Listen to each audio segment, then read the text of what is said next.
les premiers chimistes avaient un défi à relever, c'est-à-dire de définir c'est quoi la masse d'un atome.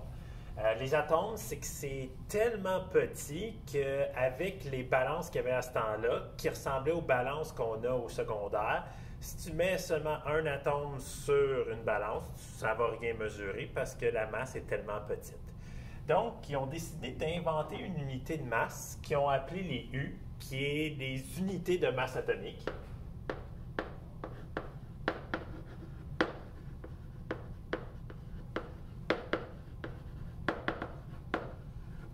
Et ce qui est étrange avec l'unité de masse atomique, c'est que ça a été inventé et on n'avait aucune idée c'était quoi l'équivalence en grammes d'une unité de masse atomique.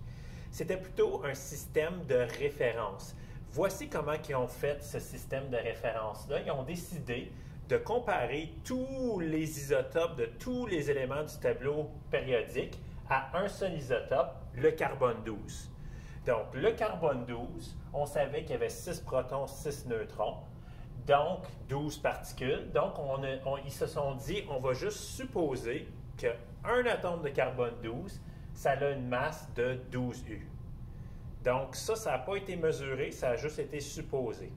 Mais ils se sont dit, après ça, on va pouvoir comparer tous les isotopes de tous les éléments au carbone 12.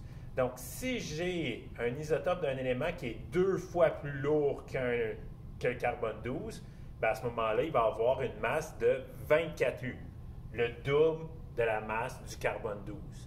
Et c'est un peu comme ça qu'ils ont fait ça ici. Là, vous allez me dire, bien, comment tu peux comparer la masse de 2 atomes? Bien, à vrai dire, ils ont comparé la masse d'un gros paquet d'atomes. Donc, si tu compares la masse d'1 milliard d'atomes de carbone 12 et 1 milliard d'atomes d'oxygène 16, par exemple, bien, tu vas découvrir que l'oxygène 16 est comme 33 % de masse de plus lorsque tu vas comparer les deux gros paquets. Donc, on peut dire que la masse de l'oxygène 16 est 133 % la masse du carbone 12. Donc, 100 % tu serais la même masse, 33 % de plus, 133 %, tu vas être plus élevé. Pour trouver c'est quoi la masse de l'oxygène, on va tout simplement faire une règle de 3. Multiplication croisée, comme vous avez vu en mathématiques. Donc, si je sais qu'un carbone 12 va représenter 100 % de la masse, et un carbone 12, c'est 12 U, bien à ce moment-là, je veux savoir combien de U va correspondre 133,3 %. Ce que vous avez vu en mathématiques, c'est que quand on a un rapport comme ça, on peut facilement le résoudre en faisant une multiplication croisée et en divisant ce qui est un au-dessus de l'autre ou un à côté de l'autre.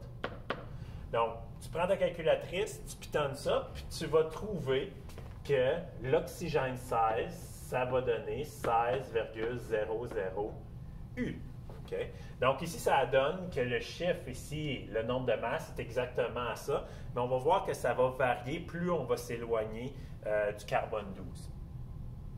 C'est la même chose ici pour l'hydrogène. L'hydrogène, il savait que s'il comparait la masse de l'hydrogène avec la masse du carbone 12, ils ont découvert, bien là même, je devrais ajouter qu'on va parler de l'hydrogène 1, ils ont découvert que c'était 8,400 % de celle du carbone 12. Donc ici, pouvez-vous calculer quelle sera la masse atomique de l'hydrogène, sachant qu'on l'a comparé au carbone 12 qui est 12 U.